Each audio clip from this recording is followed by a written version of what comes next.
لیکن یہ کہ امام مہدی کی حکومت قائم کرنے کے لیے کون لوگ آئیں گے؟ عرب جو ہیں وہ اندر سے کھوکھلے ہو چکے ہیں، عیاشی نے، دولت نے، پیسے نے، دولت، پیسہ، عیاشی، اس کی وجہ سے کھوکھلے ہو چکے ہیں۔ یہاں میں آپ کو دو حدیثیں سنانا چاہتا ہوں۔ سنن ابن ماجہ کی روایت ہے حضرت ابو ہریرہ سے رضی اللہ تعالی عنہ، قال قال رسول اللہ صلی اللہ علیہ وسلم اذا وقعت الملاحم بعث اللہ بعثا من الموالی ہم اکرم العرب فرسا واجودہ سلاحا یوید اللہ بہم الدین، رواہ ابن ماجہ عن ابی ہریرہ رضی اللہ تعالی عنہ۔ جب ملاحم کا دور شروع ہوگا تو اللہ تعالیٰ اٹھائے گا ایک لشکر یا لشکروں پر لشکر موالی میں سے۔ موالی کون ہے؟ عربوں نے جب فتح کیا تھا اس پورے علاقے کو خلافت راشدہ کے دوران، اور پھر وہ لوگ جو ہے، ایک رائے تو یہ تھی کہ انہیں غلام بنایا جائے سارے آبادیوں کو، لیکن یہ کہ حضرت عمر کا اجتہاد تھا، اس کے مطابق جو ان کو غلام نہیں بنایا گیا تو وہ موالی کی حیثیت رکھتے ہیں۔ عربوں میں دم نہیں ہے، موالی میں سے لشکر اٹھیں گے کہ جو در حقیقت حضرت مہدی کی حکومت کو قائم کریں گے۔ دوسری حدیث سنیے، عن عبداللہ بن الحارث رضی اللہ تعالی عنہ، اور یہ ابن ماجہ کی روایت ہے، قال قال رسول اللہ صلی اللہ علیہ وسلم یخرج الناس من المشرق فیوطئون للمہدی یعنی سلطانی، لشکر نکلیں گے، لوگ آئیں گے مشرق سے، اور وہ حضرت مہدی کی حکومت کو جمائیں گے اور قائم کریں گے۔ اب ذرا نوٹ کیجئے کہ جزیرہ نما عرب کے مشرق میں کون سے ملک ہیں؟ تین: ایران، افغانستان، پاکستان۔ یہ تین سالڈ مسلم ممالک، مسلم آبادی اکثریت۔ ویسے تو یہ کہ آگے ہندوستان میں 20 کروڑ مسلمان ہیں، لیکن وہ 20 کروڑ جو ہے وہ تو 80 کروڑ کے اندر تحلیل ہو جاتے ہیں غیر مسلموں میں، لیکن یہاں جو معاملہ ہے یہ غالب اکثریت کا۔ ان میں سے ایران کا معاملہ جہاں تک ہے، نمبر 1 یہ کہ وہ شیعہ عقائد کے حصار میں بند ہے، اس سے ادھر ادھر ہونا اس کے لیے ممکن نہیں۔ حدیث میں یہ بھی آتا کہ اصفہان سے 70,000 یہودی دجال کا ساتھ دیں گے۔ لیکن بہرحال خراسان ایک صوبہ ہے افغانستان کا اس وقت بھی شمال مشرقی کونے میں، مجھے امید ہے وہاں سے خیر کی، کیونکہ خراسان کا لفظ وہاں پہ شامل ہے، اور حضور کی حدیث میں بعد میں آپ کو سناؤں گا کہ خراسان سے فوجیں چلیں گی جو یروشلم کو دوبارہ حاصل کریں گی، فتح کریں گی، جیسے پہلے یروشلم کھویا عربوں نے تھا، دوبارہ حاصل کیا تھا کرد نے، کرد خون صلاح الدین ایوبی رحمت اللہ علیہ، ایسے اب پھر عربوں نے کھویا ہے، لیکن لینے والے خراسان سے لشکر آئیں گے۔ یخرج من خراسان رایات سود لا یردھا شیء حتی تنصب بہلیہ، خراسان کے علاقے سے کالے علم لے کر لشکر چلیں گے جن کے رخ کو کوئی موڑ نہیں سکے گا جب تک کہ وہ جا کر یروشلم میں نصب نہ ہو جائے۔ اس کے بعد نام آتا ہے پاکستان کا۔ یہ ہے میری اور آپ کی داستان، اور یہ ہے سبب جس کی وجہ سے کہ میں آپ سے یہ گفتگو کر رہا ہوں۔ اصل میں تو کس لیے؟ محض ایک علمی استفادہ، محض اپنی بات آراء کو ظاہر کرنے کا شوق نہیں، بلکہ یہ کہ اپنی ذمہ داری ہم پہچانے کہ ہم کس مقام پر کھڑے ہیں۔ دیکھیے، اس پاکستان کے بارے میں یا ہندوستان کے بارے میں علامہ اقبال نے کہا تھا اپنے ترانہ ملی میں، میر عرب کو آئی ٹھنڈی ہوا جہاں سے، میرا وطن وہی ہے، میرا وطن وہی ہے۔ اور مجھے بتایا گیا کہ سنن ابی داؤد میں یہ روایت موجود ہے کہ حضور نے فرمایا کہ ہندوستان کی طرف سے مجھے ٹھنڈی ہوا آتی ہے، اگرچہ مجھے وہ حدیث ابھی نہیں ملی ہے، لیکن حزب التحریر کا ایک کارڈ مجھے ملا تھا، تو اس میں اس حدیث کا اور اس میں ابن داؤد ابو داؤد کی روایت کا حوالہ موجود تھا۔ لیکن میں جو چیز آپ کو بتا چکا ہوں وہ یہ کہ الف ثانی کا پورا تجدیدی کارنامہ اس ہندوستان کی سرزمین میں ہوا۔ مجدد الفسانی، شیخ احمد سرندی، شاہ ولی اللہ دہلوی، سید احمد بریلوی، وہ تو ہمارے پاکستان میں آ کر جو ہے ان کا خون جذب ہوا عرض پاکستان میں۔ پھر شیخ الہند مولانا محمود حسن۔ تحریک خلافت چلی تو صرف ہندوستان میں چلی اور کہیں نہیں چلی۔ آزادی کی تحریک چلی پوری دنیا میں، وہ نیشنلزم کی بنیاد پر چلی، ملے نیشنلزم، عرب نیشنلزم، ٹرک نیشنلزم۔ ہمارے ہاں چلی تو اسلام کے نام پر، پاکستان کا مطلب کیا؟ لا الہ الا اللہ۔ پھر پاکستان قائم ہوا معجزے کے طور پر، بلکہ نازل ہوا ہے لیلۃ القدر میں، انا انزلناہ فی لیلۃ القدر، جیسے قرآن نازل ہوا لیلۃ القدر میں، یہ پاکستان بھی نازل ہوا لیلۃ القدر میں۔ اس کا برقرار رہنا ابھی تک معجزہ ہے۔ ہندو یہ سمجھتا تھا، کانگریس سمجھتی تھی کہ جھٹپٹ ختم ہو جائے گا۔ پھر یہ کہ اس کا قرارداد مقاصد کا پاس ہو جانا، مزید بھی اور اضافی دفعات دستور میں آ جانا، اب کمرشل انٹرسٹ کو ربا قرار دے کر حرام قرار دینا، یہ سارے لینڈ مارکس ہیں کہ جو اشارہ کر رہے ہیں کسی چیز کی طرف، معاملہ کدھر جا رہا ہے۔ پھر یہ کہ یہ جو 14ویں صدی کے مجدد تھے شیخ الہند، اس کے بعد سے کچھ ایسی شخصیتیں عظیم پیدا ہوئی ہیں ہند میں، جن کو میں سمجھتا ہوں کہ 14ویں صدی کے مجدد اور 15ویں صدی کے مجدد کے درمیان یہ 15ویں صدی کے مجدد کی راہ کو سیدھا کرنے والے، جیسے کہ حضرت یحییٰ نے کہا تھا میں تو آنے والے کا راستہ سیدھا کر رہا ہوں حضرت عیسیٰ کے لیے، ایسے ہی 15ویں صدی کے لیے امام مہدی کے لیے راستہ صاف کرنے والے سب سے پہلے علامہ اقبال، جنہوں نے اسلام کا تصور دین کی حیثیت سے دوبارہ زندہ کیا ہے، ورنہ اسلام ایک مذہب کی شکل اختیار کر چکا تھا۔ پھر مولانا مودودی، مولانا ابوالکلام آزاد حکومت الہیہ کے نعرے کے ساتھ میدان میں آئے۔ یہ اقبال نے جو تصور پیش کیا تھا اس پر عملی جد و جہد کے لیے حزب اللہ قائم ہوئی ہے۔ نوٹ کر لیجئے 11 برس کا فرق ہے عمر کا علامہ اقبال کے اور ابوالکلام کے، اور 1913 میں جب حزب اللہ قائم کی ہے اس وقت علامہ اقبال کی ملی شاعری اپنے عروج کو پہنچ چکی تھی۔ پھر یہ کہ علامہ اقبال کے بعد تعمیل جو ہے اس کام کی وہ ابوالکلام نے کی، لیکن روایتی علماء نے کی شدید مخالفت کی وجہ سے وہ بدل ہو کر چھوڑ گئے، کانگریس میں شامل ہو گئے، بساط جو ہے حزب اللہ کی انہوں نے لپیٹ دی۔ پھر مولانا مودودی آئے، انہوں نے وہ ڈور جو ہے اس کا سرا تھاما، جماعت اسلامی قائم کی حکومت الہیہ ہی کے قیام کے لیے، اگرچہ میرے نزدیک یہ کہ وہ انتخابی اور ایک قومی سیاست کی ایک جماعت بن کر پاکستان میں جو ہے دلدل میں پھنس گئی ہے۔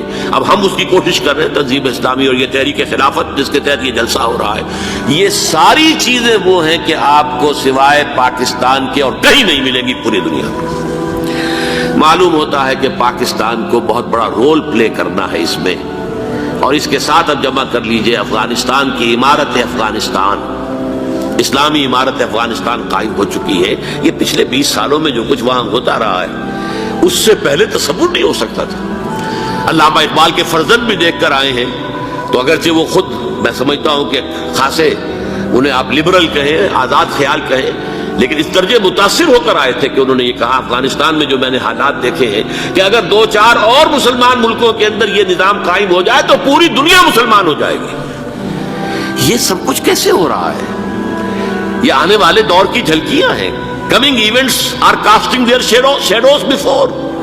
یہ سب بتا رہے ہیں کہ پاکستان افغانستان کو مل کر اس میں کوئی عظیم رول پلے کرنا ہے، اور اس کے ضمن میں اب میں علامہ اقبال کے بارے میں آخری بات کہہ رہا ہوں۔ علامہ اقبال کے بارے میں عام یہ خیال ہے، انہوں نے اپنے خطبات میں مہدی کا اور نزول مسیح کا، حالانکہ میں کل پڑھ رہا تھا مولانا سید احمد اکبر آبادی رحمۃ اللہ علیہ کا ایک مقالہ ان کا کہ علامہ اقبال نے ابن خلدون کے بارے میں یہ کہا ہے کہ مہدی کا اور نزول عیسیٰ کا دونوں کا انہوں نے انکار کیا ہے، حالانکہ ابن خلدون نے نزول عیسیٰ کا انکار نہیں کیا، صرف مہدی کا انکار کیا ہے۔ بہرحال علامہ اقبال نے خطبات میں انکار کیا ہے، لیکن یہ کہ اپنی شاعری کے اندر میں چیلنج کرتا ہوں کسی بڑے سے بڑے اقبال شناس کو، ان کا یہ شعر ذرا سنیے: خضر وقت از خلوت دشت حجاز آید بروں، کارواں زی وادی دور و دراز آید بروں۔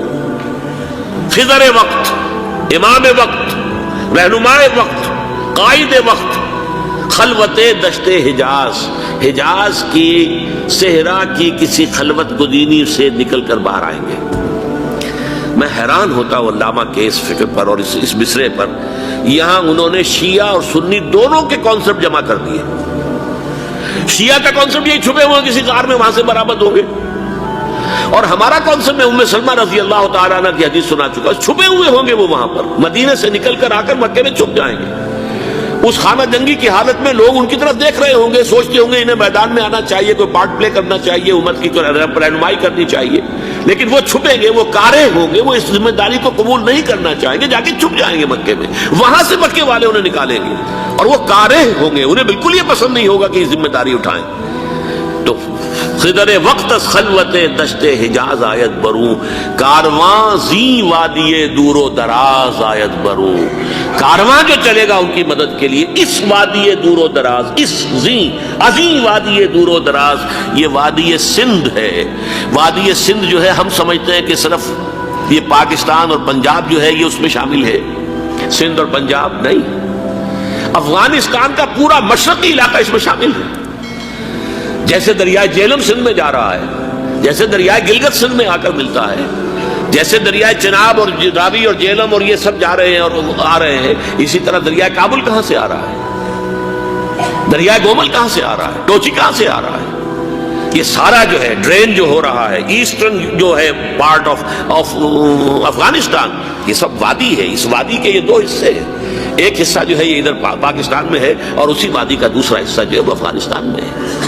کارواں زی وادی دور و دراز آیت بروں، کارواں چلے گا یہاں سے، یخرج ناس من المشرق یؤتون للمہدی یعنی سلطان ہی، مشرق سے فوجیں چلیں گی کہ جو مہدی کی حکومت قائم کریں گی، اور یخرج من خراسان رایات و سود، اور خراسان سے سیاہ پرچم چلیں گے کہ جن کا رخ کوئی موڑ نہیں سکے گا، حتیٰ تنصب بیلیا، یہاں تک کہ وہ جا کر یروشلم کے اندر نصب ہو جائیں گے۔ حضرات، میں ایک میری گفتگو کا حصہ باقی تھا لیکن میں اسے چھوڑ رہا ہوں، اس لیے کہ گلوبلائزیشن جو اس کی ہوگی، جو خلافت علی منہاج النبوہ کی تجرید کامل حضرت مہدی کے ہاتھوں عرب میں ہوگی، اس سے پہلے اس کے لیے محنت، کوشش، جد و جہد پاکستان اور افغانستان میں ہو چکی ہوگی جو اسے سپورٹ کرے گی اور وہاں جا کر حکومت قائم کرے گی۔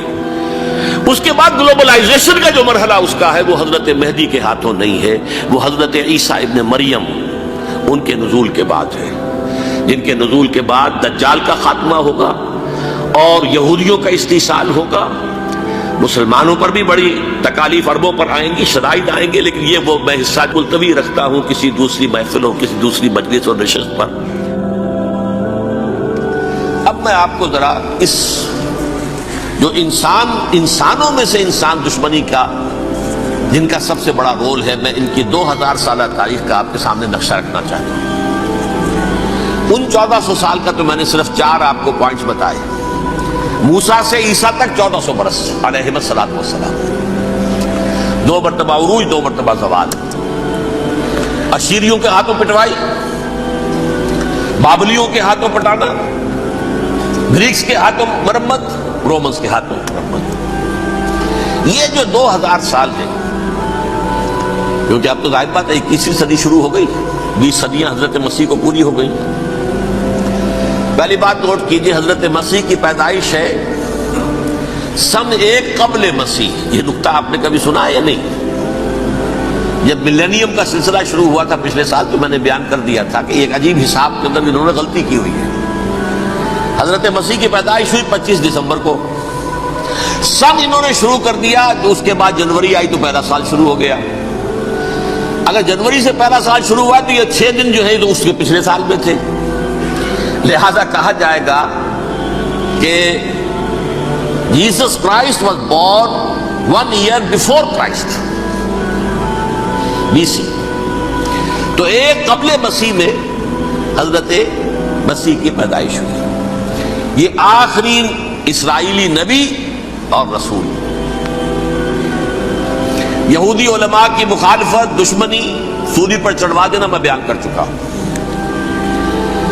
سن 33 عیسوی میں جبکہ حضرت مسیح کی عمر 33 برس تھی، اللہ تعالیٰ نے انہیں زندہ آسمان پر اٹھا لیا، لیکن یہودیوں نے اپنے خیال کے مطابق انہیں سولی پر چڑھوا دیا، ان کی موت واقع ہو گئی۔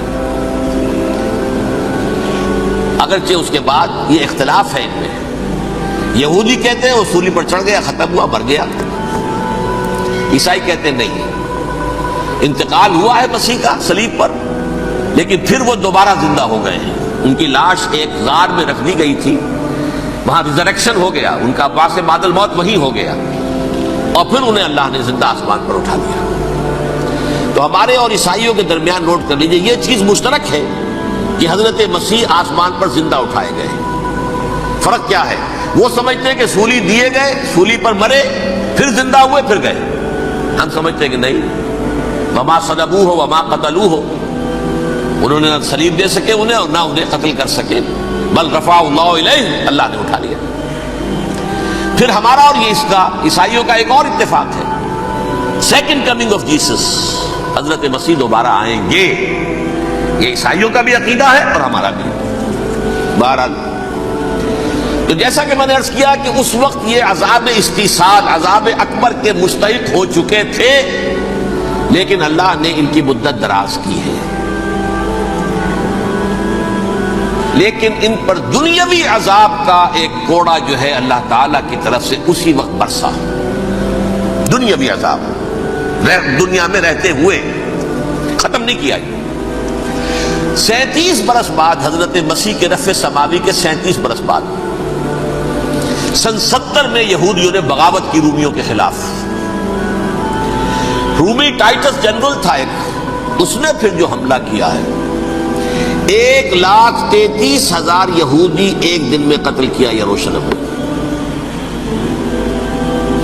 اور ہیکل سلیمانی گرا دیا۔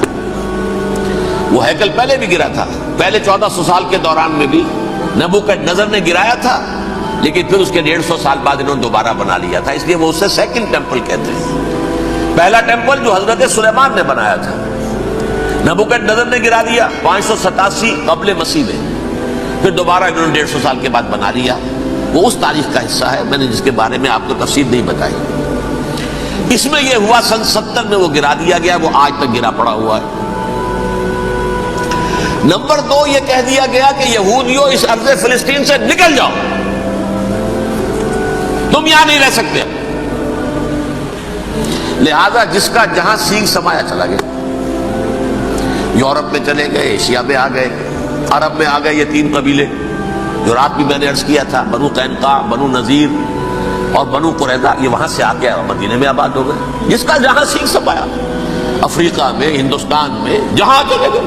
ڈایاسپورا اسے کہتے ہیں، وہ آپ نوٹ کر لیجیے اس لفظ ڈایاسپورا، ہمارا دور انتشار، جبکہ ہمیں ہماری اصل سرزمین تو فلسطین ہے، حضرت ابراہیم کا مسکن، حضرت اسحاق حضرت یعقوب کا مسکن فلسطین، یہ ہے ہماری اصل جاگیر، یہ تو ہماری جدی پشتی جاگیر ہے، لیکن یہاں سے نکال دیے گئے سن 70 عیسوی میں، اور وہاں سے لے کے 1917 تک ان کا ڈایاسپورا جاری رہا۔ یہ دور انتشار ہے۔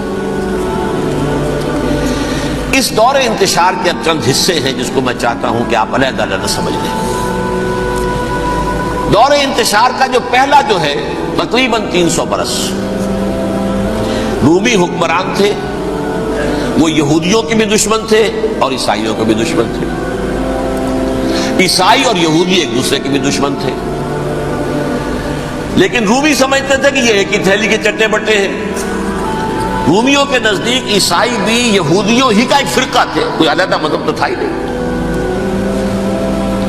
لہذا رومی جو ہیں رومنز، وہ ان دونوں کو ستاتے تھے، مارتے تھے، اور یہ آپس میں لڑتے تھے، یہودی عیسائیوں کو مارتے تھے، عیسائی یہودیوں کو مارتے تھے۔ یہ ہے 300 برس تک کی تاریخ۔ سن 300 عیسوی میں کیا ہوا؟ ایک معجزہ ہو گیا۔ بہت عظیم ایمپرر کانسٹینٹائن، قسطنطین اعظم، رومن ایمپررز میں سے بہت بڑا ایمپرر، وہ عیسائی ہو گئے۔ اب تو معاملہ بالکل تلپٹ ہو گیا، پوری سلطنت عیسائی ہو گئی۔ اب عیسائیوں کے عیش ہو گئے اور یہودیوں پہ مار پڑنی شروع ہوئی۔ اب عیسائیوں کا آپ خود سوچئے کہ جنہیں وہ خدا بنا بیٹھے ہیں، خدا کا بیٹا قرار دے رہے ہیں، ان کے قاتل کون؟ یہودی بدماش۔ لہذا ان کی وہ پٹائی شروع ہوئی ہے یورپ میں، پوری رومن امپائر میں، انہیں ذلیل کیا گیا، شہروں میں آمد بند، علیحدہ رہو، گھیٹوز کے اندر رہو۔ یہودی کا نام جو ہے وہ گالی بن گیا، جیسے آج بھی یہودی گالی کہتے ہیں، جیسے خنزیر کا لفظ، وہ بھی اللہ کی مخلوق ہے، لیکن آپ کو معلوم ہے کوئی شخص زبان پر نام نہیں لانا چاہتا خنزیر کا، سور کا، ہے تو مخلوق وہ بھی ایک حیوان ہے۔ ایسے ہی یہ یہودی گالی، جھوٹ گالی۔ لہذا ایک طرف تو ان دونوں کے درمیان دشمنی، جس کو قرآن کہتا ہے وَأَغْرَيْنَا بَيْنَهُمُ الْعَدَاوَةَ وَالْبَغْضَاءَ، ہم نے ان کے مابین دشمنی جو ہے پیدا کر دی ہے۔ اور جب یہ پوری سلطنت عیسائی ہو گئی تو قافیہ تنگ ہو گیا یہودیوں کا۔ اب آئیے 571 عیسوی، یعنی جبکہ ڈائسپورا کو کتنا عرصہ ہو چکا تھا؟ 500 برس۔ سن 70 سے شروع ہوا نا ڈائسپورا، جب ٹائٹس نے گرایا ہے ہیکل کو اور نکال باہر کیا انہیں فلسطین سے، بھاگ جاؤ یہاں ایک یہودی بھی نہیں رہے گا، فلسطین سے نکال دیے۔ اس کے پورے 500 برس بعد سن 571 عیسوی میں حضور کی پیدائش ہوئی، ولادت باسعادت محمد رسول اللہ صلی اللہ علیہ وسلم۔ 610 میں آپ پر وحی کا آغاز ہوا، لیکن حضور کے ساتھ ان کا معاملہ کیا رہا؟ اول تو جبکہ حضور ابھی مکے ہی میں تھے، یہودیوں نے ریشہ دوانیاں شروع کر دی حضور کے خلاف۔ قریش مکہ کو سکھاتے تھے، پڑھاتے تھے، ان سے یہ پوچھو، ان سے یہ پوچھو، انہیں اس طرح تنگ کرو، ان سے یہ امتحان لو، یہ آپ کے علم میں ہے۔ سورہ بنی اسرائیل میں، سورہ کہف میں وہ سوالات جو امتحانی سوالات آئے تھے، ذوالقرنین کون تھا، اصحاب کہف کون تھے، تم رسول بنے پھرتے ہو تو بتاؤ، اور یہ روح کی حقیقت کیا بتاؤ۔ یہ ساری ریشہ دوانیاں کر رہے تھے بیٹھے ہوئے، ابھی وہیں پر حضور ابھی پہنچے بھی نہیں۔ ہجرت فرما کر حضور تشریف لے آئے تو حضور نے، جسے ماسٹر سٹروک کہا جائے گا، یعنی اسٹیٹس مین شپ کا ماسٹر سٹروک، آپ نے مدینے میں آتے یہودیوں کے ساتھ پیکٹ کر دیا، جوائنٹ ڈیفنس پیکٹ آف مدینہ، کہ اگر مکے والے ہم پر حملہ کریں گے تو ہم مل جل کر ایک قوم کی حیثیت سے مقابلہ کریں گے۔ یہ میثاق مدینہ کہلاتا ہے، جس کے بہت غلط معنی پہنائے جا رہے ہیں آج کل۔ بہرحال میں موضوع میرا چونکہ یہ نہیں، میں ادھر نہیں جاؤں گا۔ لیکن ہوا کیا؟ ہر مرتبہ یہ خیانت کے مرتکب ہوئے، ان نے جو عہد کیے تھے ان سے پھرے، اندر ہی اندر سازش، ریشہ دوانی، حضور کی بدترین دشمنی۔ سورہ نساء کی آیت نمبر 12 میں 14 میں 13 میں فرمایا ہے، لا تزال تطلع علی خائنۃ منہم، اے نبی ہمیشہ آپ کے علم میں ان کی طرف سے خیانتیں، بدیانتیاں آتی رہیں گی، اور بار بار وہ مسلسل جنگ کی آگ بھڑکاتے تھے۔ قریش کو دعوت دیتے، آؤ آؤ آؤ، ہم اندر سے بغاوت کر دیں گے، تم آؤ تو صحیح، ختم کریں محمد کو اور اہل ایمان کو صلی اللہ علیہ وسلم رضی اللہ تعالیٰ عنہ اجمعین۔ لیکن پھر جب وہ آتے تھے تو یہ دبک جاتے تھے، ان میں ہمت نہیں تھی، میدان کے مرد نہیں رہے تھے۔ یہ سورہ حشر میں ان کا نقشہ کھینچا گیا ہے، کھلے میدان میں مقابلے کی اس کے اندر صلاحیت ہی نہیں ہے۔ یہ تو فصیلوں کے پیچھے سے، جیسے عورتیں کہیں دیہات میں لڑائی ہوتی ہے تو مرد جو ہے گلیوں میں لڑتے ہیں، عورتیں اوپر سے پتھر پھینکتی ہیں، بس وہ کام یہ کر سکتے تھے، من ورائے جدر، فصیلوں کے پیچھے سے، جنگ میں میدان میں نہیں آ سکتے۔ بہرحال قرآن مجید میں ہے یہ، سورہ مائدہ کی آیت نمبر 64، کلما اوقدوا نارا للحرب اطفاها اللہ، اکثر و بیشتر مواقع پر تو یہ جب آگ بھڑکاتے تھے جنگ کی، اللہ اسے بجھا دیتا تھا۔ لیکن بہرحال اس کے باوجود جنگیں ہوئی، غزوہ بدر، غزوہ احد ہوئی کہ نہیں، یہ ساری اصل شرارت نہیں تھی۔ اور اس کے نتیجے میں حضور نے پھر ایک ایک کر کے 3 قبیلوں کو سزا دی۔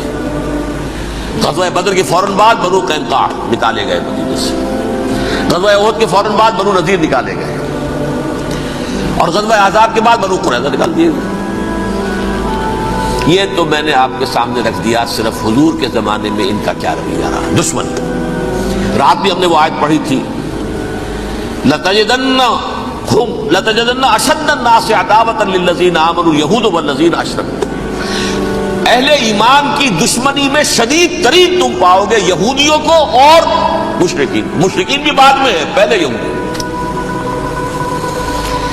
حضور کے بعد کیا ہوا آپ یہ نوٹ کیجئے، یہ ان کی تاریخ کا دوسرا دور ہے۔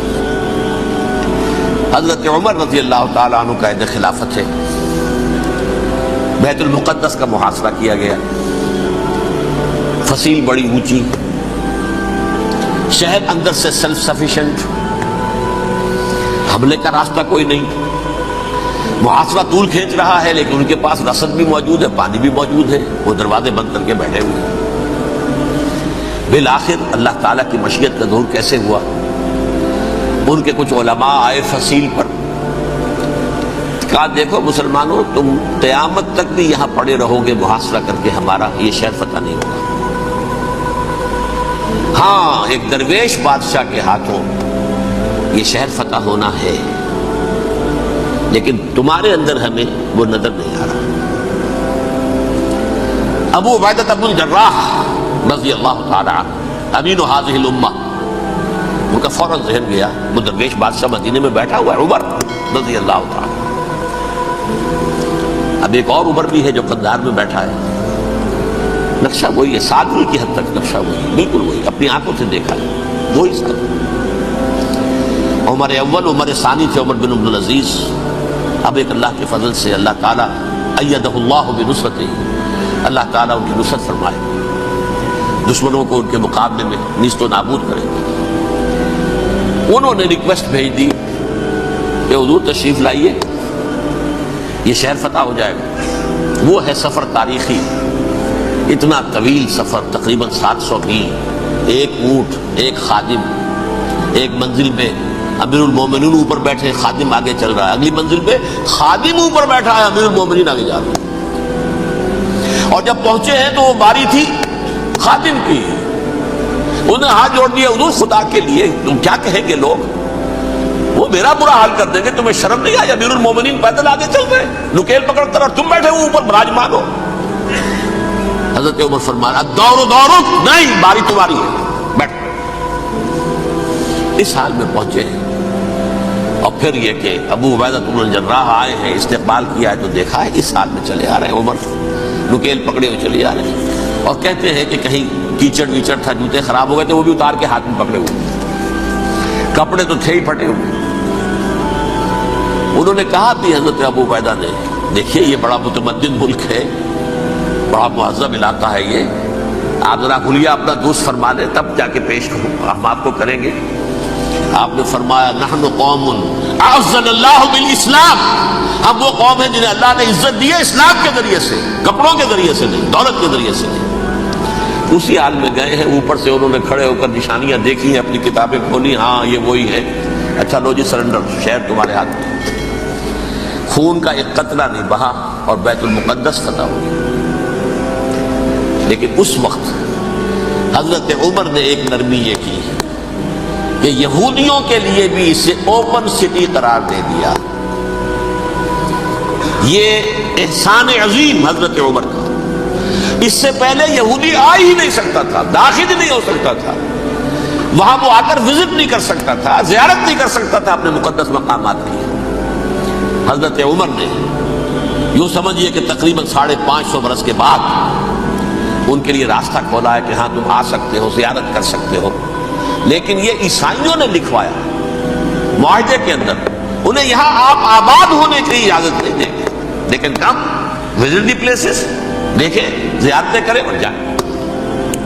یہ معاہدہ حضرت عمر کا ہے رضی اللہ تعالیٰ، جو پھر خلافت راشدہ کے بعد بنو امیہ نے بھی اس کو آنر کیا، بنو عباس نے کیا، پھر جو ہمارے یہ ترکوں میں اندر خلافت آئی تو ترک خلفاء نے بھی اس معاہدے کی پوری پابندی کی۔ فلسطین میں آ سکتے ہیں یہودی صرف زائرین کی حیثیت سے، وہاں آباد نہیں ہو سکتے۔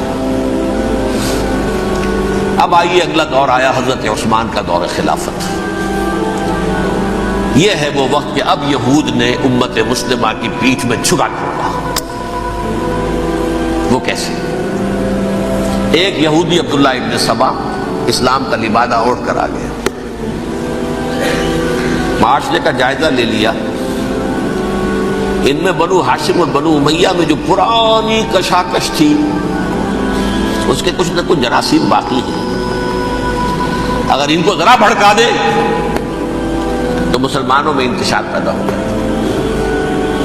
کہا یہ عثمان کون ہے؟ یہ تو بنو امیہ میں سے ہے، یہ حق تو بنو ہاشم کا ہے، خلافت ان کے پاس ہونی چاہیے، محمد کے تو رشتہ دار وہ ہے صلی اللہ علیہ وسلم۔ عوام الناس کے اندر بات پھیلنی شروع ہوئی، پھر ایک بڑی سازش کے انداز میں حضرت عثمان کے خلاف پروپیگنڈا، حضرت عثمان کے جو عاملین تھے، گورنر تھے، ان کے خلاف پروپیگنڈا، اور ایسی ہوشیاری کرتے تھے کہ کوفے میں کوفے کے حاکم کے خلاف کچھ نہیں کہنا، اجی مصر میں یہ ہو رہا ہے، اجی شام میں یہ ہو رہا ہے، اجی یہ جو عثمان ہے وہ یہ کر رہا ہے، یہ ظلم ہو رہا ہے، یہ لوٹ مار ہو رہی ہے، یہ خیانتیں ہو رہی ہیں۔ اب نہ تو اس زمانے میں مینز آف کمیونیکیشن، کیسے تصدیق کریں؟ افواہیں تو آپ آج کراچی کے اندر شروع ہو جائے تو پتہ نہیں چل سکتا کسی کو کہ کیا اس میں صداقت ہے کیا جھوٹ ہے، اور بری بات جو ہے فطرت انسانی کی کمزوری ہے وہ فوراً قبول کرتا ہے، کسی کے بارے میں اچھی بات ماننے کو تیار نہیں ہوتا لیکن بری بات تو فوراً تیار۔ بہرحال یہ فتنہ انہوں نے اٹھایا، حضرت علی کی الوہیت کا فتنہ اٹھایا، حضرت عثمان کے خلاف الفتنۃ الکبریٰ برپا کیا، حضرت عثمان شہید ہوئے۔ اس کے بعد 5 برس تک مسلمان ایک دوسرے کی گردنیں کاٹتے رہے، باہمی خانہ جنگی ہوئی، امت کو وہ زخم لگایا ہے جو آج تک جس سے خون رس رہا ہے۔ یہ شیعان عثمان اور شیعان علی تھے جو بعد میں پھر سنی اور شیعہ ہو، اور آج تک فتنہ کس نے جگایا؟ ایک عبداللہ ابن سبا یہودی اور اس کے کارندے، شیطان کا ایجنٹ، اور انسانوں میں سے بھی اس کے جو بھی حواریین تھے اور شیطانوں کے اندر سے بھی تھے، انہوں نے بھی اس آگ کو بھڑکایا۔ یہ آپ سوچ لیجئے کہ یہ کس نے وہ زخم لگایا؟ یہودی۔ اگلا دور آیا، خلافت راشدہ ختم ہوئی، بنو امیہ کا بھی دور کافی گزر گیا۔ طارق ابن زیاد 712 عیسوی میں حملہ کرتے ہیں اسپین پر۔ اسپین اس وقت عیسائیت کا بہت بڑا گڑھ، بڑے کٹر ترین عیسائی جو وہ اسپین میں تھے، لہذا یہودیوں کی وہاں بہت پٹائی ہوتی تھی، میں بتا چکا ہوں، دشمنی تھی ان کی تو چلی آ رہی تھی عیسائیوں کے ہاتھوں یہودیوں کی، وہ تو سن 300 عیسوی سے ایمپرر کانسٹنٹائن کے بعد سے شروع ہو گئی تھی۔ اس حوالے سے یہودیوں نے اس وقت چالاکی یہ برتی، کچھ راستے واسطے بتائے، کچھ مدد کی طارق ابن زیاد کی۔ طارق ابن زیاد نے انہیں اپنا محسن سمجھا، ہسپانیہ فتح ہو گیا تو یہودی چونکہ محسنین کی فہرست میں آ چکے تھے، انہیں بہت اقتدار نصیب، بڑی سپورٹ مسلمانوں نے دی۔ ان کے بڑے بڑے علماء جو اسی دور کے اندر پیدا ہوئے، بڑے بڑے تھنکرز ان کے اسی دور میں پیدا ہوئے۔ بن گوریون جو کہ ایک وزیر اعظم تھا اسرائیل کا، اس نے یہ لکھا اپنی کتاب میں، Muslim Spain was the golden era of our diaspora. وہ ڈائسپورا جو 70 عیسوی سے شروع ہوا تھا اور 1917 عیسوی تک جاری رہا ہے، اس میں سے گولڈن ایرا ہمارا جو تھا وہ مسلم اسپین تھا۔ ہسپانیہ میں بیٹھ کر ہم عیش کیے، لیکن وہاں سے انہوں نے اور جو کچھ کیا، یہ تو داستان کے تو بہت سے گوشے ہیں، لیکن میں جس اسٹریٹ لائن میں چل رہا ہوں اس کے اعتبار سے ایک بات سمجھ لیجیے، وہاں بیٹھ کر انہوں نے اب عیسائیت کی پیٹھ میں چھرا گھونپا، پروٹیسٹنٹ مذہب پیدا کیا، تقسیم کر دیا، جیسے شیعہ سنی کی تقسیم، عبداللہ ابن سبا، رومن کیتھولک اور پروٹیسٹنٹ کی تقسیم، یہودی علماء۔ ہوتا کیا تھا، ہسپانیہ کی یونیورسٹیاں ہیں، کارڈووا میں ہے، ٹولیڈو میں ہے، گریناڈا میں ہے، غرناطہ، قرطبہ، تولیتلا، اور وہاں آتے تھے لوگ، فرانس سے چلے آ رہے ہیں نوجوان پڑھنے کے لیے، جرمنی سے چلے آ رہے ہیں، اٹلی سے چلے آ رہے ہیں، 3 ہی ملک قریب ترین پڑھتے ہیں، سینٹرل جو یورپ کے ہیں۔ یہاں پر جو ہے وہ اسلام جو نور پھیلا رہا تھا اس سے بھی مستفیض ہوئے، جہالت کے جو ہے پردے ان کے وہ چھٹے، اس کے ساتھ ہی وہ یہودی وہاں ان کے اندر جو جراثیم داخل کر رہے تھے وہ اس عیسائیت کے خلاف بغاوت تھی، جو اس وقت دنیا میں عیسائیت اس وقت تھی، پوپ کا راج تھا دنیا میں اس وقت۔ یورپ میں جو عیسائیت تھی اس میں ایک طرف بادشاہ تھے، لیکن بادشاہوں کی حیثیت وہاں پر یوں سمجھ لیجئے کٹ پتلیوں کی تھی، اصل قوت پوپ کے ہاتھ میں تھی۔ اور پوپ کو انہوں نے جیسے قرآن نے کہا اتخذوا احبارهم ورهبانهم اربابا من دون اللہ، کیونکہ سینٹ پال نے شریعت موسوی ساقط کر دی تھی تو اب شریعت تھی ہی نہیں، پوپ کو اختیار تھا جس چیز کو چاہے حلال قرار دے دے، جس چیز کو چاہے حرام قرار دے دے۔ اتخذوا احبارهم ورهبانهم اربابا من دون اللہ۔ انہوں نے کہا صاحب یہ پوپ کس بلا کا نام ہے، یہ بھی انسان ہے، بات تو ٹھیک تھی نا، اصل حیثیت تو کتاب کی ہونی چاہیے، ڈیوائن بک، دی ریویلڈ اسکرپچر، لہذا اور یہ کتاب ہر شخص پڑھ سکتا ہے، پوپ کے باپ کو جو ہے کوئی اس کے لیے پروپرائٹری رائٹس تو نہیں ہے کہ صرف پوپ پڑھ سکتا ہے یا پادری پڑھ سکتے ہیں. ہم بھی پڑھ سکتے ہیں, ہم بھی سمجھ سکتے ہیں. یہ باتیں تھی کہ جن کو بڑھا چڑھا کر بیان کر کے اور پوپ کا اقتدار ختم کرا دیا اور توجہ مرکوز کر دی بائبل کی طرف. اب بائبل میں بڑا حصہ تو اولڈ ٹیسٹامنٹ کا ہے. نتیجہ کیا ہوا؟ یہود کی عظمت پروٹیسٹنٹس کے نزدیک مسلم ہو گئی. اصل قوم تو یہ ہے. وہ دشمنی بدلی کہ نہیں بدلی؟ موسیٰ کے امتی یہ ہے, تورات موسیٰ کو دی گئی, ابراہیم کی نسل یہ ہے. لہذا وہ جو دشمنی تھی, جو عداوت تھی کہ ہمارے خدا کو سولی چڑھانے والے ہیں یہ بدماش, اس کا ازالہ ہوا. اس پروٹیسٹنٹ مذہب کے نتیجے میں یہ میں اب آپ کو بتاتا ہوں کہ ایک نتیجہ وہ نکلا ہے جسے برٹرینڈ رسل نے بیان کیا ہے. اس کی کتاب ہے ان پریز آف آئیڈلنس, صفحہ 108. وہ لکھتا ہے کہ Christians retaining the Judaic belief in a special revelation added to it the Roman desire for worldwide domination and the Greek taste for metaphysical subtleties. The combination produced the most fiercely persecuting religion that the world has yet known. یہ تین چیزیں آ کر عیسائیت میں مل گئی. ایک تو جب یہ اولڈ ٹیسٹامنٹ جو ہے وہ ان کے ہاتھ میں آ گئی, اور اس کے میں کچھ آپ کو بتا دیتا ہوں کہ اولڈ ٹیسٹامنٹ کی تعلیمات, کیونکہ یہ اولڈ ٹیسٹامنٹ جو ہے یہ محرف تھی. اصل تورات تو گم ہو گئی تھی 587 قبل مسیح میں, جب پہلی مرتبہ ہیکل جو ہے تباہ ہوا ہے, اس وقت ختم ہو گئی تھی. اس کے کوئی 150 سال کے بعد انہوں نے یادداشتوں سے مرتب کر کے لکھی ہے. اب اس میں ان کے اپنے خیالات, اپنے امانی, اپنی توجیحات وہ شامل ہو گئے. لہذا میں آپ کو حوالے دیتا ہوں اس کتاب کے اندر مظالم کی جو تعلیم دی گئی ہے. اہل کتاب نے اپنے مظالم قتل عام کے جواز کے لیے تورات میں تبدیلیاں کی اور پیغمبروں پر دہشت ناکی اور بدترین حرام کاری کے الزامات لگائے. سنیے, پہلا حوالہ ہے یہ گنتی باب 31 آیات 17-18. اس لیے ان بچوں میں جتنے لڑکے ہیں سب کو مار ڈالو, اور جتنی عورتیں مرد کا منہ دیکھ چکی ہیں ان کو بھی قتل کر ڈالو, لیکن ان لڑکیوں کو جو مرد سے واقف نہیں اور اچھوتی ہیں اپنے لیے زندہ رکھو. یہ کسی اللہ کی کتاب کا یہ جملہ ہو سکتا ہے, کسی ریویل بک کا؟ اور سنیے, یہ ہے استثناء ڈیوٹرانومی باب 20 آیت 16-18. پر ان قوموں کے شہروں میں جن کو خداوند تیرا خدا میراث کے طور پر تجھ کو دیتا ہے, کسی ذی نفس کو جیتا نہ بچا رکھنا, جیسا خداوند تیرے خدا نے تجھ کو حکم دیا بالکل نیست کر دینا. مرد, عورتیں, بچے, بوڑھے سب ختم. یہ کتاب مقدس ہے. اور سنیے, سموئیل باب 27 آیت نمبر 9. اور داؤد نے اس سرزمین کو تباہ کر ڈالا اور عورت مرد کسی کو جیتا نہ چھوڑا.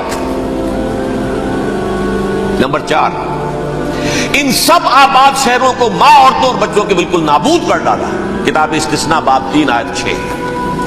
یہ ہے جو کہہ رہا ہے برٹرینڈ رسل, کرسچینٹی میں آ کر یہ تین چیزیں شامل ہو گئی.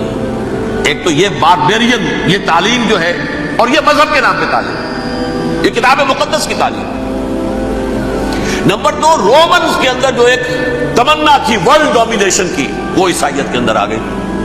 اس لیے پوری رومن امپائر جو ہے عیسائی ہو گئی, اسے وراثت کے اندر ورلڈ ڈومینیشن کی جو ایک تمنا تھی وہ مل گئی.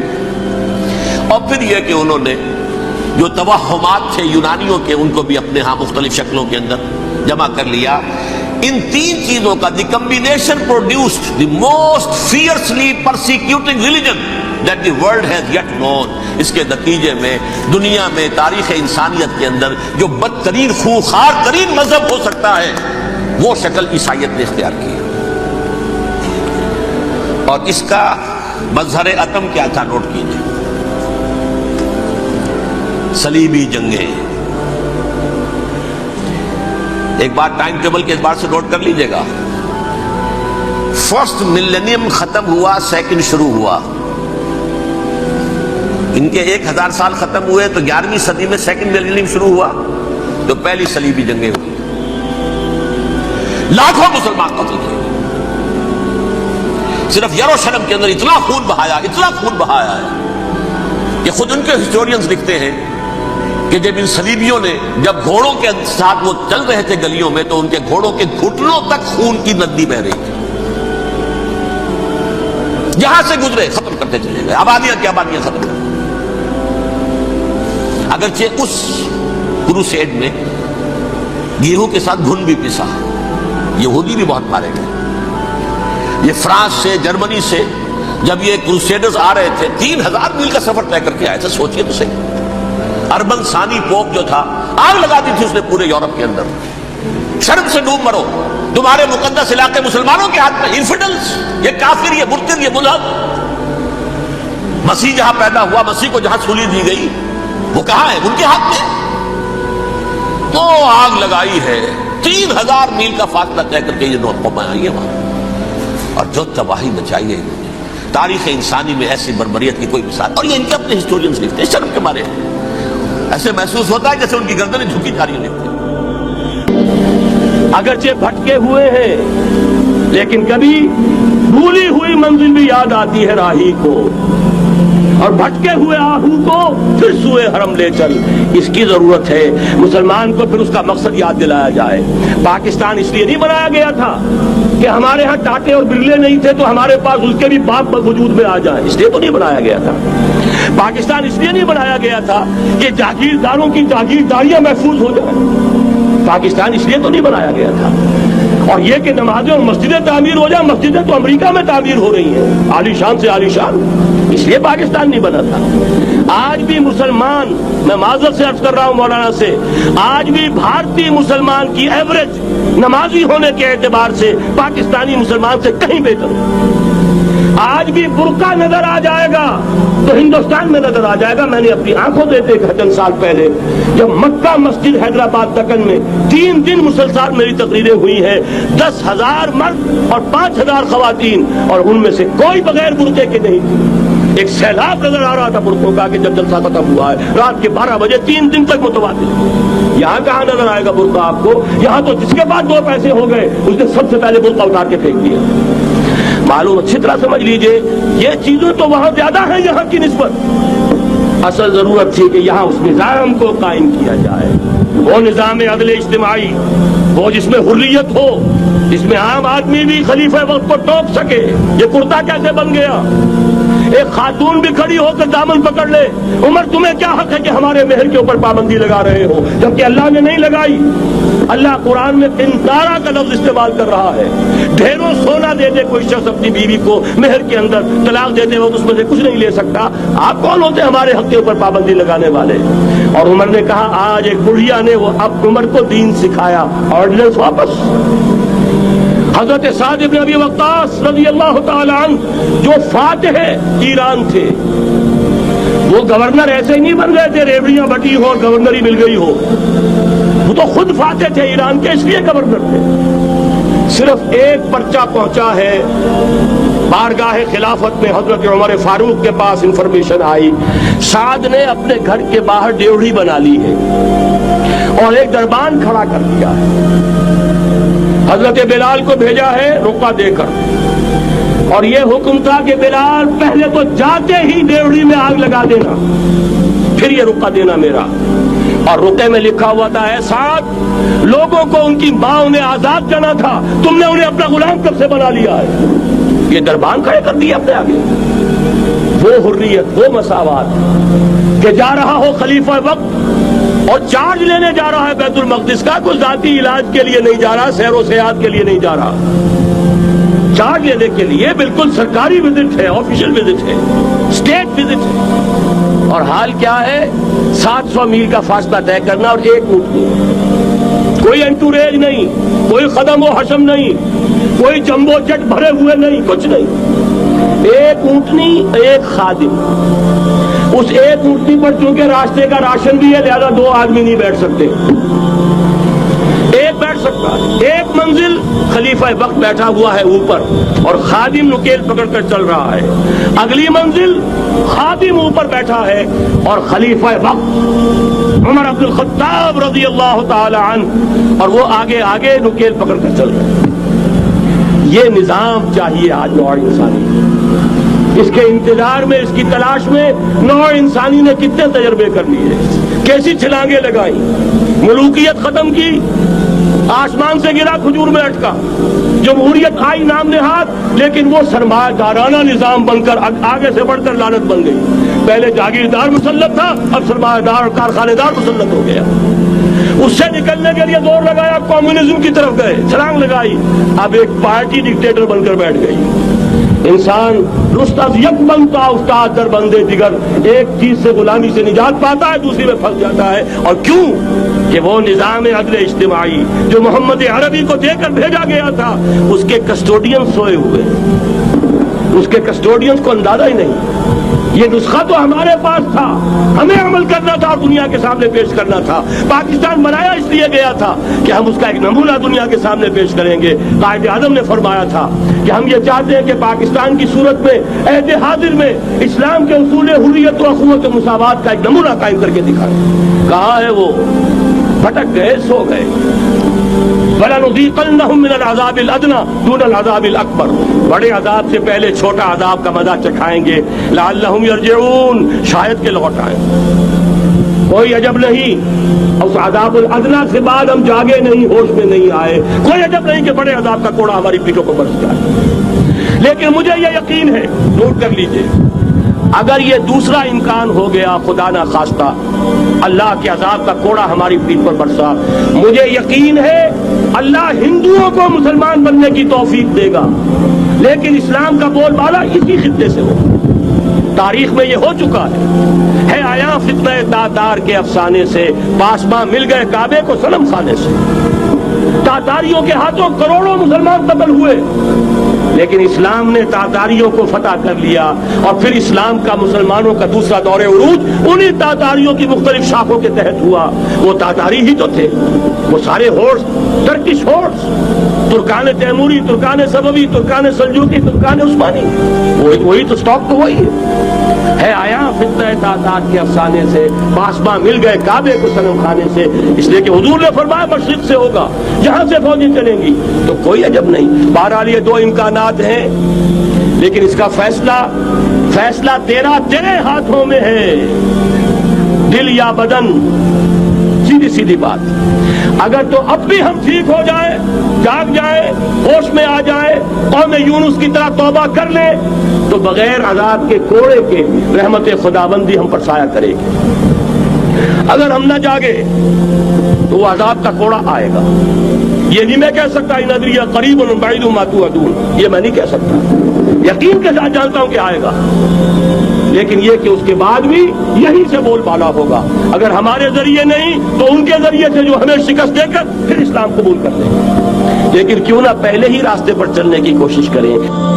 اب نوٹ کر لیجئے، یہ کتابیں اگر آپ پڑھنا چاہیں تو کتاب الملاحم میں پڑھیے۔ بدترین عذاب عربوں پر آیا کھڑا ہے، سروں پر تنا ہوا ہے، بدترین۔ ایسی جنگ ہونی ہے الملحمۃ العظمیٰ، جس کو کہ میں بھی آپ نے گواہی پیش کر دوں گا، جسے کہا گیا ہے لاسٹ کروسیڈ۔ بش نے بھی کروسیڈ کا لفظ بول دیا تھا، پھر واپس لیا اس نے۔ نکل جاتی ہے جس کے منہ سے سچی بات مستی میں، فقیہ مصلحت بھی سے اور ہندے بادہ خار اچھا، کروسیڈ کہہ کر پھر واپس لیا۔ یہ کروسیڈ، اس کے اوپر جس قدر نقصان ہونا ہے عربوں کا، گریٹر اسرائیل بنے گا، یہ عراق، شام، اردن، سعودی عرب کا کچھ شمالی علاقہ، ترکی کا جنوبی علاقہ، مصر کا صحرائے سینا، اور اس کے ساتھ ہی جو بہترین اس کا زرخیز ترین علاقہ ڈیلٹا آف نائل، یہ سب یہودیوں کے قبضے میں جائے گا۔ اس کو حدیث میں کہا گیا الملحمۃ العظمیٰ۔ عیسائی 80 علم لے کر ہے مسلمانوں تم پر حملہ آور ہوں گے، اور ہر علم کے نیچے 12,000 فوج ہوگی۔ 9.5 لاکھ فوج. یہ نیٹو کی تیاری کس کے لیے ہو رہی ہے؟ جب یو ایس ایس آر کا خاتمہ ہوا تو پوچھا گیا تھا نیٹو چیف سے اب کس لیے؟ تمہارا وہ دشمن تو ختم ہو گیا. اب ہمیں اسلامک فنڈامنٹلزم سے نمٹنا ہے. وہ جانتے ہیں خطرہ یہی ہے. اب اسلام ابھر سکتا ہے. مسلمانوں کے سینوں کے اندر وہ آگ ہے. اوپر خاکستر آ گیا ہے، تمہیں اٹھانا بیٹھنا. یہ اندر تو انگارہ ہے، اوپر سے راکھ ہے. اسے دھوکہ نہ کھا جانا ان کے دلوں کے اندر. اور بش نے کہا تھا مسلمان چاہتے ہیں کہ ہسپانیہ سے لے کر انڈونیشیا تک نظام خلافت قائم کریں. اور میں حیران ہوا تھا کہ اس کمبخت کو ہسپانیہ کا خیال کیسے آ گیا. ہمیں تو کبھی آتا ہی نہیں. اب ہم تو بھول گئے. وہ تو 500 برس پرانی بات ہے جبکہ وہاں سے ہمیں نکال دیا گیا تھا. اگرچہ اقبال نے کہا تھا ہے ارض فلسطین پہ یہودی کا اگر حق، ہسپانیہ پر حق نہیں کیوں اہل عرب کا. ہسپانیہ میں تو 800 سال حکومت کی مسلمانوں نے، اور ابھی 500 برس سے گزرے ہیں نا. یہودی تو ارض مقدس سے 2000 سال نکالے گئے. انہیں لا کے آباد کیا گیا. عربوں کے سینے میں خنجر پھونک دیا گیا. کوئی چھوٹا سا ملک جو چاہتا کرتا، کوئی پوچھنے والا نہیں. امریکہ جیسے اپنے بیٹے کی حفاظت کرے ویسے کرتا اس کی. اور حضور نے فرمایا ہے وہ جنگ جب ہوگی تو ایک باپ کے اگر 100 بیٹے ہوں گے تو 99 ختم ہو جائیں گے، ایک بچے گا. یہ حدیث ہے صحیح. اور آپ نے فرمایا ویل للعرب من شر قد اقترب. عربوں کے لیے ہلاکت ہے، عربوں کے لیے بربادی ہے اس شر سے جو قریب آ چکی ہے. اور آج جس طرح انہوں نے ان کی تہذیب کو اختیار کر لیا، دبئی جا کر دیکھیے بدترین مغربی معاشرہ جو ہے وہ دبئی کے اندر ہم نے قائم کر کے دکھا دیا. اب سعودی عرب اس راستے پر بڑھ رہا ہے. اور اس کے بعد نمبر 2 پر جو ہے ہم پاکستانی ہیں. لیکن میں اس کے وہ پہلی بات جو کہہ رہا ہوں وہ تو یقینی ہے، اس میں تو احادیث صحیح عمل. اگرچہ اس کے بعد پانسا پلٹے گا، پھر حضرت مہدی کا ظہور ہوگا، حضرت عیسیٰ کا نزول ہوگا، اور وہ گریٹر اسرائیل گریٹر گریو یارڈ بنے گا یہودیوں کا. ایک ایک یہودی قتل ہوگا اور دفن ہوگا. یہ بات میں ہونا ہے. میں پہلی بات میں فرض کر رہا ہوں. وہ پانسا پلٹے گا جب پلٹے گا. ابھی جو سامنے ہے وہ کیا ہے؟ جس ملحمت العظمیٰ کہا حضور نے، جسے آرمگیڈون کہتے ہیں عیسائی. آرمگیڈون کی اگر کہیں جا کر آپ دیکھیں گے، آپ ڈکشنری میں مانی تو کیا لکھا ہے؟ A very big war which will be fought between the forces of evil and good before the end of this world. اس دنیا کے خاتمے سے پہلے خیر اور شر کی قوتوں کے درمیان بہت بڑی جنگ ہوگی. ارمجدون اسے کہتے ہیں عربی میں، اور آرمگیڈون اسے کہتے ہیں انگریزی کے اندر. اور یہ بائبل کی آخری کتاب کے اندر ہے، جو اس میں کہ مکاشفات یوحنا، ریویلیشنز آف سینٹ جان. یہ تو میں کہہ رہا ہوں یقین کے ساتھ، اور زیادہ دور نہیں آیا چاہتا ہے. اس لیے کہ یہودیوں کا اور عیسائی جو کنزرویٹوز ہیں، نیو کنزرویٹوز، ان کا 5 نکاتی ایجنڈا ہے متفق علیہ، جس کے تحت یہ جنگ صلیبی شروع کی گئی ہے. تو سن لیجئے آپ. آرمگیڈون نمبر 1، گریٹر اسرائیل قائم ہو جانا اس کے نتیجے میں نمبر 2،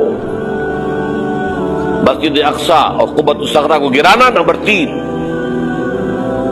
وہاں 3rd ٹیمپل،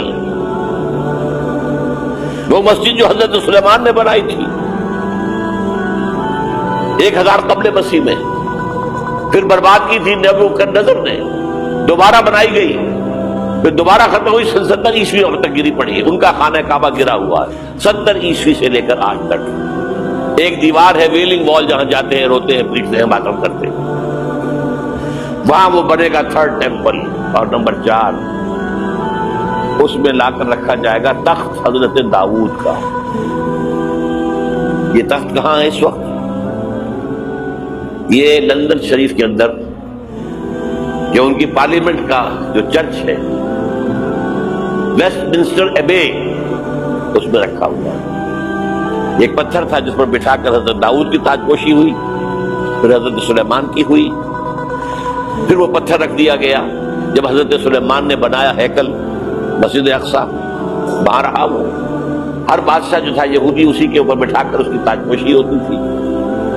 سن 70 میں ٹائٹس نے گرایا اسے ہیکل کو، وہ پتھر لے گیا، وہاں سے روم گیا، روم سے آئرلینڈ گیا، آئرلینڈ سے اسکاٹ لینڈ آیا، اسکاٹ لینڈ سے انگلینڈ آیا، اور اب وہ رکھا ہوا ہے 14ویں صدی عیسوی سے آج تک. وہ ویسٹ منسٹر ایبے میں رکھا ہوا، ایک کرسی کی سیٹ میں اسے بنا دیا گیا ہے تخت کی شکل. اب انگریزوں میں کوئی ملکہ ہو، کوئی بادشاہ ہو جس کی بھی تاج پوشی ہونی اس میں ہو. یہ لا کر رکھا جائے گا تھرڈ ٹیمپل میں، اور اس پر یہودیوں کے خیال کے مطابق ان کا مسیحا آئے گا جو مسیح دجال ہوگا. عیسائیوں کے خیال کے مطابق حضرت عیسیٰ آئیں گے، وہ ہمارا بھی خیال حضرت عیسیٰ آئیں گے علیہ السلام. بہرحال یہ تو بعد کی باتیں ہیں نا. اس وقت جو میں عرض کر رہا ہوں عربوں پر بہت بڑا عذاب، اور پاکستان کا معاملات بنتا ہی ہے. میں یقین سے نہیں کہہ سکتا. ہینگنگ ان دی بیلنس، ہو سکتا ہے اللہ تعالیٰ ہم پر رحم فرمائے، ہو سکتا ہے اگرچہ اس کی کچھ شرائط ہوگی. چمن کے مالک اگر بنا لیں موافق اپنا شعار، اب بھی چمن میں آ سکتی ہے پلٹ کر چمن سے روٹھی بہار. اب ہو سکتا ہے، اور یہ بھی ہو سکتا ہے کہ اللہ تعالیٰ نے معجزانہ طور پر ہمیں ملک دیا، ہم نے اللہ سے بدعہدی کی، وعدہ خلافی کی، غداری کی، لہذا سزا دی جائے اور ہم سے یہ ملک چھین لیا جائے. It's just possible. دور نہ سمجھے، اس انہونی بات نہ سمجھے. جو گھیراؤ ہو رہا ہے آپ کے مغرب میں نیٹو فورسز اور مشرق میں بھارت فورسز، بھارتی فورسز گدھوں کی طرح بیٹھے ہوئے انتظار کر رہے ہیں پاکستان اور ڈسٹیبلائز ہو جائے، یہاں اور بدامنی ہو جائے. اب لاہور میں پھر آج دھماکے ہو گئے. 2 دن پہلے کا دھماکہ میں سہ کے آیا ہوا ہوں، آپ کے سامنے بیٹھا ہوں. تو جانے بچی ہیں. جو ہماری اکیڈمی کا حشر ہوا وہ میں آپ کو نہیں بتا سکتا. یہ سارا کیوں ہو رہا ہے؟ تاکہ یہاں بدامنی ہو جائے اور ہمیں جواز مل جائے. مغرب سے نیٹو فورسز داخل ہو جائیں، مشرق سے بھارتی فورسز آ جائیں، اور ہمارے ایٹمی دام توڑ کر اور پھر ہمیں بھارت کے سامنے ڈال دیا جائے. Now do as you like. یہ ان کا نقشہ ہے. ہوگا کیا وہ اللہ جانتا ہے. ہوگا وہ جو اللہ چاہے. لیکن اللہ کا چاہنا جو ہے وہ کس پر منحصر ہے؟ یہاں انقلاب برپا کرو، یہاں اسلام لاؤ. اگر دھندوں میں لگے رہو گے تو وہ خود بخود نہیں آ جائے گا انقلاب. صحابہ نے جانیں دی تھی، کتنی تکلیفیں اٹھائی تھی. 12 برس تک مکی دور کے اندر با نشہ درویشی در ساز و دمادم زن، جو پختہ شبی خدرا بر سلطنت جم سن. یوم طائف یاد ہے جو حضرت عائشہ فرماتی ہے کہ میں نے پوچھا تھا حضور سے کہ یوم احد سے زیادہ سختی بھی آپ پر کبھی آئی؟ یوم احد پر کیا ہوا تھا؟ تلوار کوار پڑا تھا آپ کے چہرہ مبارک. یہ جو رخسار کی ہڈی ہے اس کے اندر وار گیا ہے. اوپر خود کی 2 کڑیاں تھیں، وہ اس میں گھس گئی. 2 دندان مبارک شہید ہوئے. وہ خود کی کڑیاں ایک صحابی نے اپنے دانتوں سے پکڑ کر کھینچنے کی کوشش کی، دانت نکل گئے، وہ نہیں نکلی. کیا جتن کر کے نکالی گئی ہوگی تو خون کا فوارہ آیا. اتنا خون گیا ہے کہ آپ بے ہوش ہو گئے، گر گئے، اور مشہور یہ ہو گیا کہ آپ کا انتقال ہو گیا، شہادت ہو گئی. یہ سیرت کبھی پڑھی ہے؟ حضرت عائشہ کے ہوش کا تو یہی دور تھا نا. یوم طائف میں جو کیا تھی، بچی تھی، انہیں کیا پتا کیا ہو رہا ہے حضور کے ساتھ. 3 دن تک حضور مکے کی گلیاں اور وہاں کے اوباش لوگ پتھراؤ کر گئے تھے اس امید میں کہ شاید وہاں کا کوئی سردار ایمان لے آئے. تو یہاں تو ابو طالب بھی فوت ہو گئے. یہی دنیاوی سہارا تھا، خاندانی سہارا تھا ابو طالب کے ذریعے. اور گھر میں ایک دلجوئی کرنے والی رفیقہ حیات تھی، وہ بھی، ان کا بھی انتقال ہو گیا. آپ نے کہا یہ عام الحزن ہے، اب تو سب کو طے ہو گیا قریش کو کہ اب جیسے قتل کر دو، اسی لیے آپ گئے طائف، شاید وہاں کا کوئی بڑا سردار مانے ایمان لے آئے مجھ پر تو میں اپنا مرکز ادھر شفٹ کر دوں۔ تینوں سے ملے ہیں، تینوں نے وہ جواب دیے ہیں، نکل جاؤ یہاں سے، میں تمہارے ساتھ بات بھی کرنے کو تیار نہیں۔ اچھا تمہارے سوا کوئی نہیں ملا تھا اللہ کو نبی بنا کر بھیجنے کے لیے؟ دیکھو جاؤ، میں بات نہیں کرنا چاہتا، ہو سکتا ہے میں بے عزتی کر بیٹھوں، واقعی تم اللہ کے نبی ہو تو میں مارا جاؤں گا، جاؤ جاؤ جاؤ۔ یہ سلوک محبت کے ساتھ ہوتا ہے۔ اور پھر چھوکروں کو، اسٹریٹ ارچنز جنہیں آپ کہتے ہیں، اشارہ کیا تھا خبر لو ان کی، پتھراؤ ہو رہا ہے، ساتھ کوئی ہے ہی نہیں، ایک آدمی صرف زید ابن حارثہ۔ اب سامنے سے پتھر آ رہے ہیں تو حضرت زید آگے آ جاتے ہیں، ڈھال بنتے ہیں، مجھے لگے پتھر وضو کر رہے ہیں، اب پیچھے سے آ رہے ہیں، چاروں طرف سے تو ڈھال نہیں بن سکتا جسم لہو لہا، خون جا کر جوتیوں میں جم گیا ہے، جوتی اتر نہیں دی۔ پھر وہاں سے واپسی پہلے دعا مانگی ہے،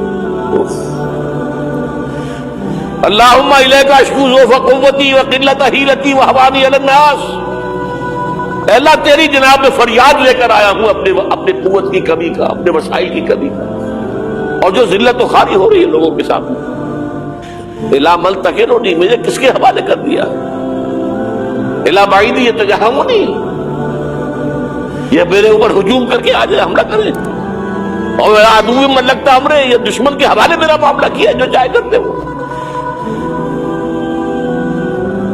لیکن پھر عبدیت غالب آتی ہے، ان لم یکن علی غضبک فلا ابالی، اللہ اگر تو ناراض نہیں ہے تو مجھے کوئی پرواہ نہیں، سر تقدیم خم ہے جو مزاج یار میں آ، مجھے اندیشہ یہ ہے کہ تو ناراض تو نہیں ہو گیا۔ یہ تکلیفیں جھیلی ہے، سینکڑوں صحابہ نے جانوں کا نذرانہ پیش کیا ہے، احزاب کی جنگ میں فاقوں پر فاقے ہو رہے تھے، اور ان فاقوں کی حالت میں خندق کھودنے کا حکم ملا ہے، لوگوں کی کمریں دوہری ہو رہی ہیں، پتھر باندھے ہیں اپنے پیٹوں سے، اپنے چادروں کے ساتھ کس کر قبر دوہری نہ ہو جائے۔ اور جب صحابہ کدالیں چلا رہے ہیں تو کیا کہہ رہے ہیں؟ نحن الذین بایعوا محمدا علی الجہاد ما بقینا ابدا، اللہم لا عیش الا عیش الاخرہ۔ صحابہ کہتے تھے ہم وہ لوگ ہیں جنہوں نے محمد سے بیعت کی ہے کہ جہاد کرتے رہیں گے جب تک جان میں جان نکل جائے تو بات اور، جان ہے، چاہے ابھی بھوک سے کمر دوڑی ہوئی جا رہی، جان تو ہے۔ اور ایک دفعہ کہتے تھے اللہم لا عیش الا عیش الاخرہ، اللہ عیش، زندگی تو آخرت کی زندگی ہے۔ اور حضور فرماتے تھے، حضور کے بیٹھے ہوئے نہیں تھے گاؤں تو کیا لگا کر پتھر اٹھا کر خندق میں سے لے جا کر باہر پھینک رہے تھے۔ جب صحابہ کہتے ہیں اللہم لا عیش الا عیش الاخرہ، حضور فرما رہے ہیں فاغفر الانصار والمہاجرہ، اے اللہ ان انصار اور مہاجرین کی مغفرت فرما دے۔ پھر حضور کی خدمت میں کچھ لوگ آئے، حضور اب یہ فاقہ ناقابل برداشت ہو گیا، دیکھیے ہم نے یہ پتھر باندھے ہوئے اپنے پیٹ کے ساتھ۔ حضور نے کرتا اٹھا کر دکھایا، وہاں 2 پتھر ہوتے ہوئے۔ یہ ہے سیرت النبی۔ آپ کس چیز کو سیرت النبی سمجھتے ہیں؟ بہرحال اس موضوع پر میری ایک کتاب ہے منہج انقلاب نبوی۔ اس طرح کے بیانات کو سننے کے لیے ہمارے اس یوٹیوب چینل حدیث نبوی کو ضرور سبسکرائب کریں، ویڈیو کو لائک کریں۔ اگلے بیان تک ہمیں دے اجازت، اللہ حافظ۔